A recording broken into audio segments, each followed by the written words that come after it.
Welcome to OneLife, a podcast by Betterco. We are an accounting firm. We're business owners just like you. Why do we do this? We're here to build a community, spark conversations.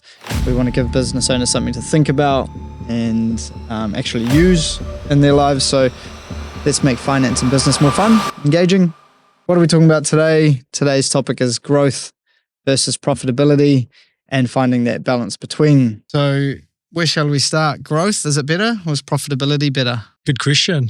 People love growth. Yeah, it's interesting with growth. I think, when we're talking to our clients on a daily, it's interesting because we try and see if they need some growth in their business.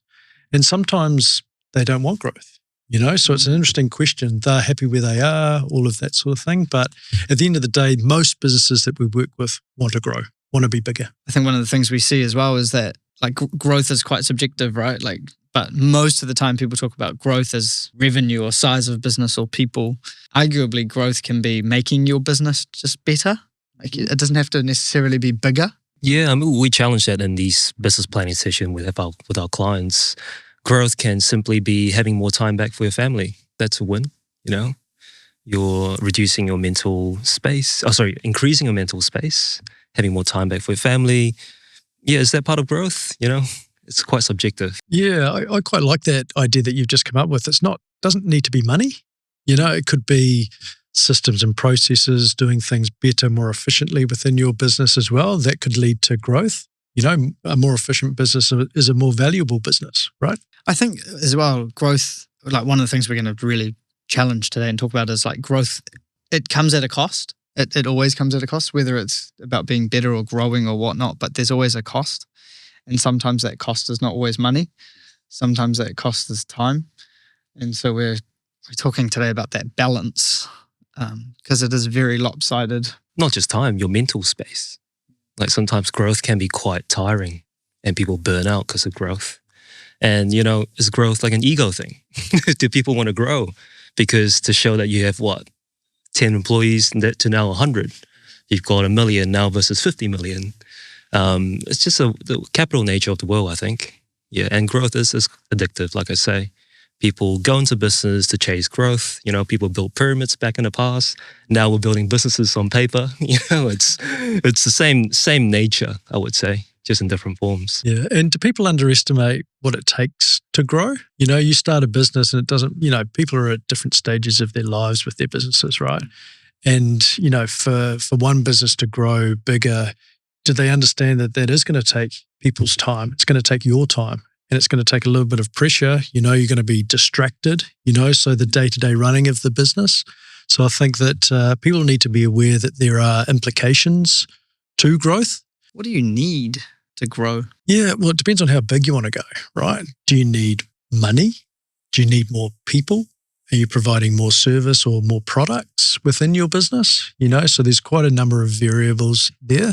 I think you need to be ready in your stage of life as a business to grow. You can't just haphazardly start a business and I'm just going to grow to 1 million, 2 million revenue in the first year. You've got to have processes in place to get to those milestones along the way. We see a lot of war stories on that whole growth, but the wheels are falling off type things. Yeah. Growth without a plan. And you can have a plan, but if you're too aggressive, you're not having systems like Justin say or processes to guide your people, to run the ship, things can fall off pretty quickly, and can get pretty scary. That's why you see liquidations and bankruptcies happening, You remember when we were at that growth phase and we were growing and still are, but I remember us talking a lot about the two words, growing pains. And we used to talk about, but it's growing pains.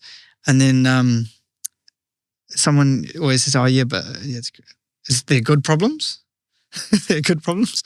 And then just recently, one of our team came up to me and said, what do you mean by good problems? Problems aren't good. But if you have problems, and you're solving it, means you're growing, right? So chicken and egg. I guess it's understanding, is the problem there because you're growing and that's what you want to do? Or is it there because it's just happening to you or it's happening against you? So growth, I like what you've said, what do you need? Money, people, extra services, extra products.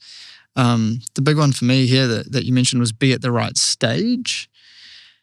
And that's just so important because otherwise you get growing pains and you can't really come out of it And that's where you see those businesses fold. We've seen numbers, right? And we could see two companies or the same company that's grown, double in revenue or triple in revenue, but the profit's less than where they started.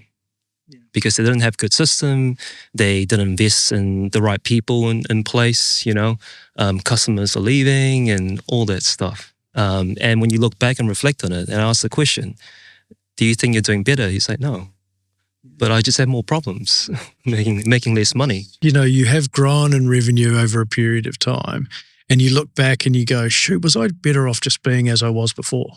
Being one or two people heading the business, and now all of a sudden I've got 5 or 6 making less money. Yeah, so that's some of the things that you need to consider when you're going into this growth phase. I think a lot of people are considering it now with AI. It didn't take us long to get to AI, did it? Yeah. I don't think the rest of the podcasts are going to exclude AI, if I'm honest. But technology, we talked about the technology wave 10 years ago, and now we're in this new wave, but you don't necessarily need like massive teams anymore to grow and grow fast.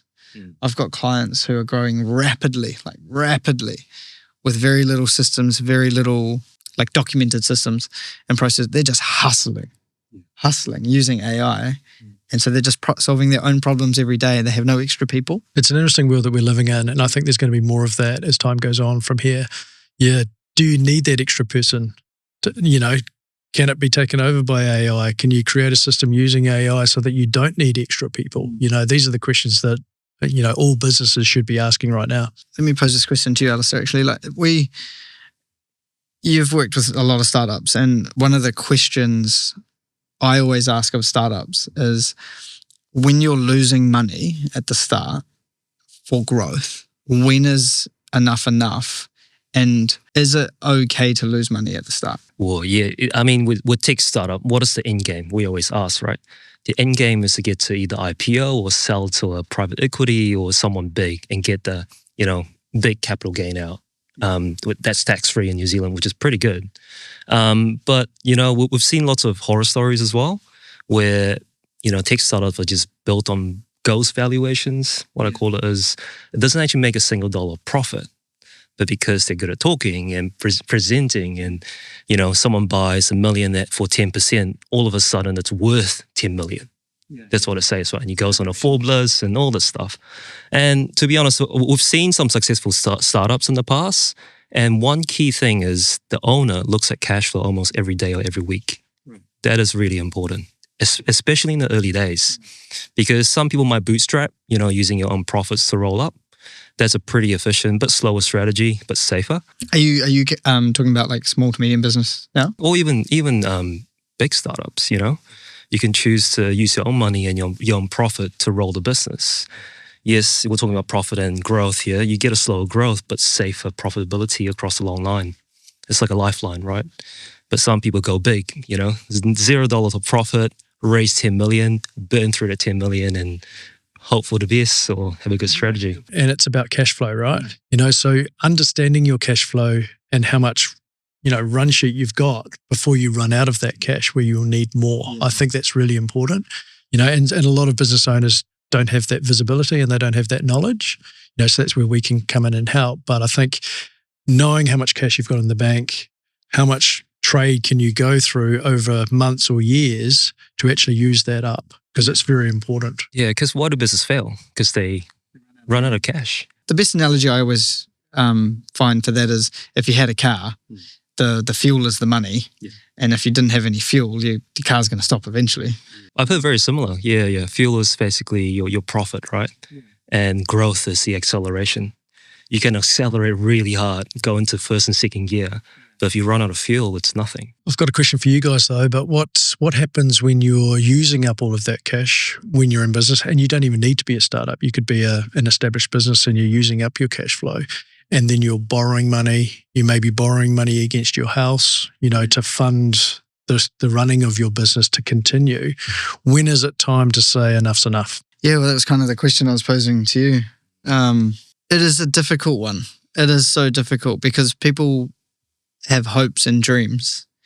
And if in our world, if we tell someone to stop, we're killing those hopes and dreams. And so it's hard.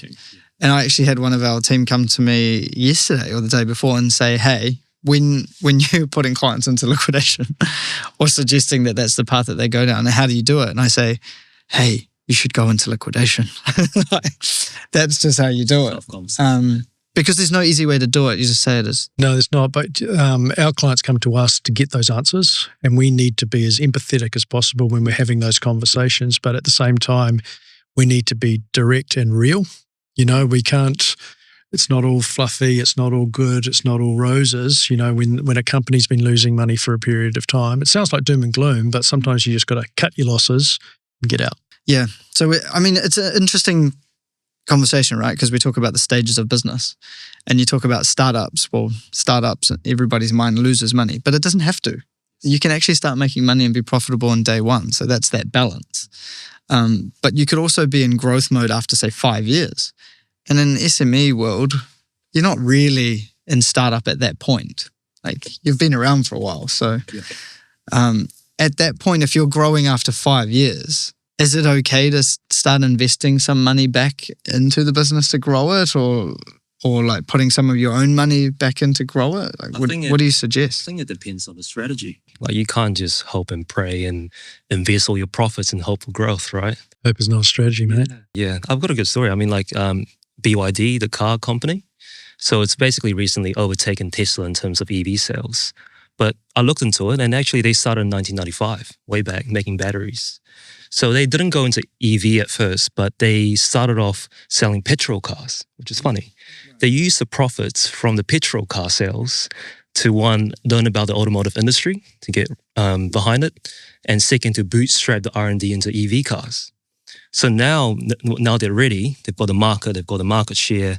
They basically converted all the shift and full on into EV, and they've topped the sales into the EV cars. So that's amazing. Like, it's compared to Tesla, it's a totally different game, right? Tesla basically went with the opposite method. Low profit, high growth. And just took over the market share, which still works. Yeah. But BYD is a little bit safer. And funny enough, Warren Buffett, I think he invested in the company for $230 million back in 2008. So he already saw the vision. And Warren Buffett's a slow growth, safe guy. So I think these sort of companies' strategies excites him. And I feel it's quite powerful. What did they do?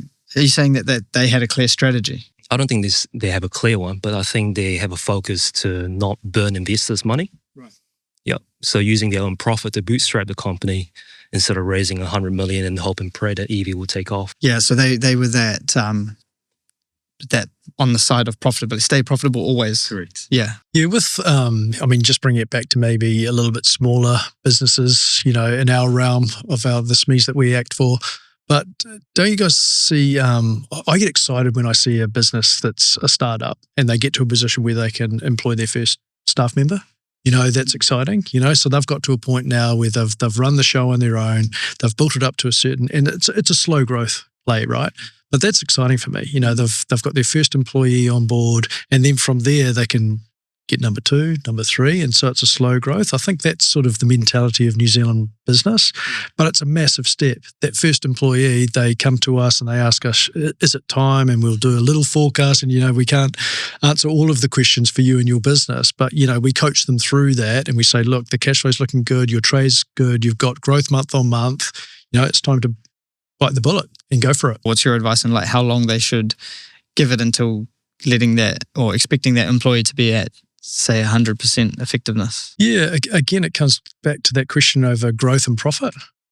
So you're growing your revenue, which is your top line, but you still need some money to be made bottom line profit, right, after expenses. So I think, once that profit at the bottom line and your cash flow is good, that's when you can reconsider the next step. Can I expect a new person, if I'm a business owner, to be profitable on day one? So when can I expect them to be making me money? It does, is it a service business? Is it like, Stop sitting on the fence. I am sitting on the fence. Yeah, because it does vary across different industries. Well, my take is if it's service, it has to be profitable.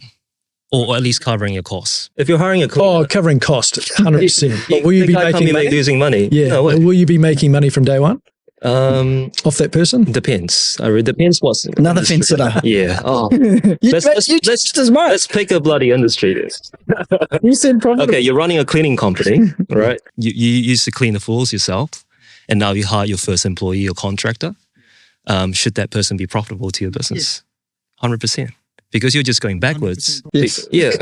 Yeah. Well, you might as well fire them. But you and won't for be. yourself. That's the difference. Yeah. You won't be unless you have It'll be some based on the floors to margin. clean. Yeah, I think It'll so. be based on Yeah. the margin and charge out rate, of course. Yeah. No, It's interesting though. Yeah. And that's why these clients come to us and they have all these questions, you know. So do I employ that extra person or do I, you know, so you've got to work through all of those numbers and your forecast. Where do you think you're headed? Where are those new customers going to come from after you've employed this person? Yeah, I mean, so take the same cleaning company as an example, right? One person could hire one person a year. So you're an owner, you started first year, second year, you hire your second employee. What if the same owner went to get a loan from investors of $1 million, buy up cleaning companies around Auckland and Wellington, and run as this, which is more effective? I love that analogy and completely different because you're really trying to grow from the ground up slow or else acquisition. So buy other businesses to plug into yours. I think it requires skill set. I wouldn't suggest for any business owner, for anyone who hasn't been a business owner before to just go and buy a business that they don't really know how to run. Because if you can't understand cash flow, if you have never dealt with people, or if you don't know how to make a sale, I'm not sure that you'll get the same results as the previous person who owned it. I mean, what we see in amongst our client base and all the people we've talked to, the rich people, they don't happen overnight, right? These wealthy people and successful business owners, they made a lot of mistakes in the past, trying and fixing new things. And when they're ready, then they could use that skill set to play with it. If it's your first business, running your first company, obviously don't do that. You know, do it with care, or even just pay someone that knows how to do it. Yeah. You can if you're the first, if you have the skills, is what I'm saying, and the experience. Like a lot of people bring skills from the commercial world, and then by all means at that point They're just full spirited. We've seen it happen before, you know, full spirited, make mistakes, fix it really quickly. Yeah, and it's better than people doing nothing and planning all the time. I think, like in summation of the last sort of 5-10 months, we're just talking about this. I think we agree that growth is not everything. Growth is definitely not everything, and we see too many people that are chasing growth for whatever reason, but there's no plan, and so growth is definitely not everything. And so finding that balance is right. So like, what can we tell people to go and find the right balance of growth? How do they do that? I believe you mean how to do that. Yeah, how to through growth, how do they still stay profitable? I think with reporting and data, because I mean, people focus on sales all the time, but when we actually dive in and look at their margins, their OPEX costs, what does your balance sheet look like? You know, how much you're repaying in terms of debt, who's less efficient, who's more efficient in your team. Those paint a really good picture, and it keeps you on track on the path, right, of growth. Yeah, the horror stories we see, people just keep growing, but not enough data, and they're just making decisions on the fly and quite reactive instead of looking ahead. And there's no regular check-ins either. You know, it's one to collect the data, but to report on it and look at it on a regular basis is so important, right? So I think you need to analyze that data early and spot any issues that you may have along the way. A great saying is, what you expect, you should inspect. Like if you expect someone like a cleaner to do that job in that many hours, then you should have some sort of report that says how many hours did they spend on that job. So yeah, then go and inspect it every week or month. Otherwise, what's the point of the reporting and the data? It's not being used. I think another thing that we need to consider with growth is the people within the business. I think it's huge. So like if you're growing as a team, how does that affect the people that are already in the business, right? And are there going to be levels of management now if you can't manage all of that team? So I think that's when you're growing, you need to consider the existing team members and what they think of the growth and the change, because there will be change. And how it's going to affect them in the future with management and things like that as you grow. Yeah, I mean, like you say, you know, we deal with the realm of professional services, and we know that one person cannot handle 20 to 30 people underneath them. I think there's a study that showed that one effective manager can only manage between 3 to 6 people full time underneath them, and I think that's fair. because you have the opportunity to have a one-on-one time, you have opportunity to fix problems, performance improvement plans, and all that stuff. And what we see that people don't do well in that regard is they just keep hiring without having a focus on middle management, because middle management is probably more important than your board of directors over time. It's the people that actually get the wheels humming and operations moving. That's that whole balance again of profitability. It's like, Because you got to pay middle manager. yeah. How do you pay for that next manager if one manager can only look after 6 people and then you need 3 more? Well, you're not going to hire a bloody manager to look after 3 people. So that poor bastard's got to look after 9 for a bit. Yes. It's a stepping stone, right? Yeah. Yes. Which is, it's that whole tough conversation. And I heard you say, you got to consider existing team members. Is that because the business has not been growing and now it is? Yeah, so you see a lot of businesses that go through a period of time with the same close-knit team. They've built up a culture. Then all of a sudden they're going through a growth stage. That culture is going to be broken down, right? Because you've got new people coming in. So to retain that culture that you once had can sometimes be challenging for businesses as they grow. Yeah, great. Love it. Culture is everything. Whereas on the flip side, if you were always growing, and you had people on the bus that were always excited about growing, I don't think there's much to worry about if you're still growing, because they'd just be used to it. You just got to probably keep them updated, but maybe those people would be sad when it stops growing. To a certain extent, I mean, an example for me is Xero. Xero started as a startup, right? Really small, they had a close-knit team. And now they've got thousands and thousands of employees all over the world. So in the early days of Xero, when everyone was mucking in, hands-on, all of that sort of stuff, all of a sudden you've got all of these different structures in place. Globally, it's not just in little old New Zealand or in Australia and New Zealand, it's the US, it's the UK, it's global now, right? So to retain that culture like they once had as a small startup is impossible. You can't retain that. You're never going to have that same day as when you were that startup. But the goal was never to be that startup forever. So there's always going to be change along the way. No, it's a beautiful story of Xero. It's basically negative profit or low profit, little to none profit, but extreme high growth. And that's what all the tech startups chase, really, to get to the big IPO line. So does growth equal change? Yeah. I think so. I mean, change is everywhere. Yes. We've had a session recently with our team around change and things like that. And it was great to see our team open up about what they're feeling when there is change in the office and that. And when you are growing, there will be some change. I think that's, you can't avoid change if you want growth. I love If change. you go to the gym for 2 years, something's going to change in the bike. I've never been to the gym for 2 years. I'll take you there, mate. Yeah. You might find some change, mate. Yeah. But what I see a lot in growth is, burnouts. Yeah. So using the gym example, right? If I told someone who's never been to the gym for 2 years to bench 100 kgs, you're going to tear something. And that's the same thing with businesses. You can't just step into this new change without a clear plan and clear habits that go with you. Is that a blind spot almost? Yeah. I mean, you can't just go from 1 cleaner to 200 cleaners tomorrow. Where's the systems? Where's the monthly report? Where's the capacity planning? Where's your ops manager? Where's your warehouse to store your tools? All these things that needs to be built over time. Oh, sorry, mate. It comes back down to your strategy, right?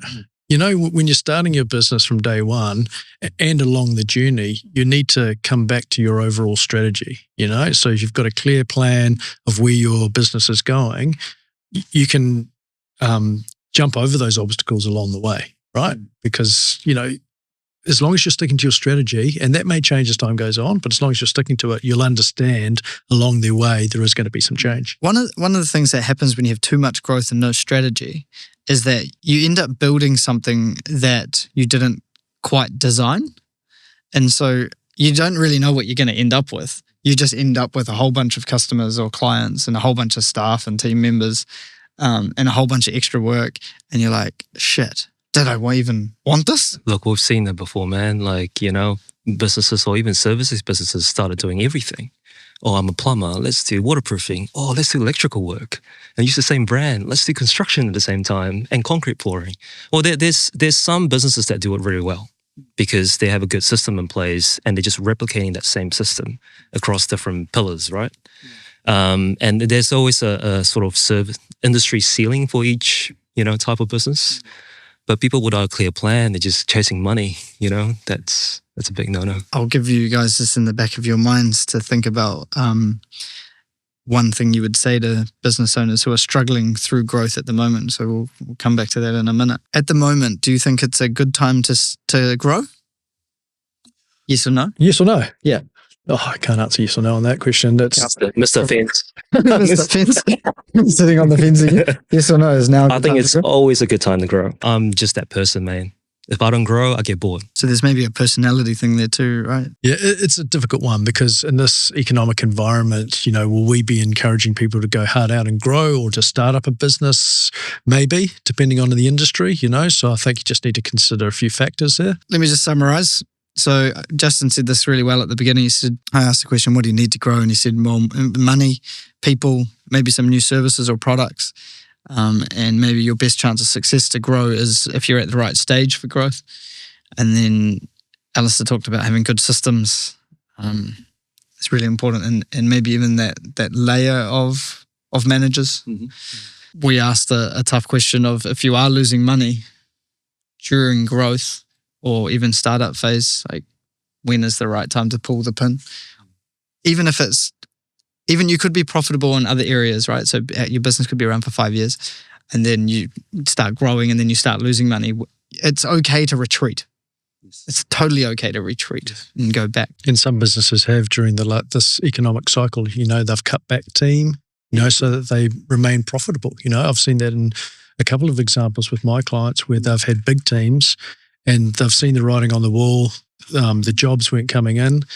So they've cut back their team. They had a team of sort of 30 to 40 and now they've cut back to sort of 15 to 20, and they'll grow again, of course, but they had to retract just so that they could remain profitable. That's a great example. Yeah, that's a good example of, I think growth and profit, it's like shifting gears, You can't always go and accelerate. You got to know when to pull back and go to profit mode and stay clear. I think that's the difference between a good business owner and an average one. Yeah. Or with someone doing it for ego almost. Yeah. Some people are like, oh, the profit's not good. But I don't want to tell the rest of the boys I've slashed half of my staff. Let's just hire more, right? And then they go into negative profits. No money, no profits. Yeah. So we see that happen all the time. It is a bit of ego sometimes. It takes a certain amount of maturity to actually see those signs, not only see those signs, but then act on them. And being vulnerable as well. It's not easy for a boss to tell someone that, hey man, I've got to cut half the team. It's a shitty conversation to have. Yeah. But at the end of the day, you've got to keep the company going and get people paid and yeah. Yeah. Growth is brave. You got to be brave to go through growth. And that is sometimes the side that employees don't see, the sleepless nights or the planning or the extra hours that somebody's putting into to grow and create jobs and grow New Zealand Inc. in their own wealth and etc. So it is definitely brave. Finding that balance is really hard, and maybe the balance doesn't exist permanently. Maybe it goes up, maybe it goes down. Yeah, totally. So yeah. Anything else to round that out? No, mate. I think just know yourself well. Whether you can how much growth can you handle, and your team can handle, and then knowing, like I say, how to shift gears effectively. Yeah, seeing the pain points before it even happens, plan accordingly, talk to your accountant, get some data, get good middle management, and be smart about it. Yeah. Yeah, nice. That's enough sensible advice out of you. Thank you. I'm sensible today. Follow us on LinkedIn, Instagram. Yeah, we've got heaps of good content coming out. So yeah, check it out. YouTube's probably the best place for that at the moment. And if you need any information, just jump straight into the website. But thanks for listening to us. We've got a couple of good episodes coming up too, so stay tuned. Awesome. See ya. Awesome.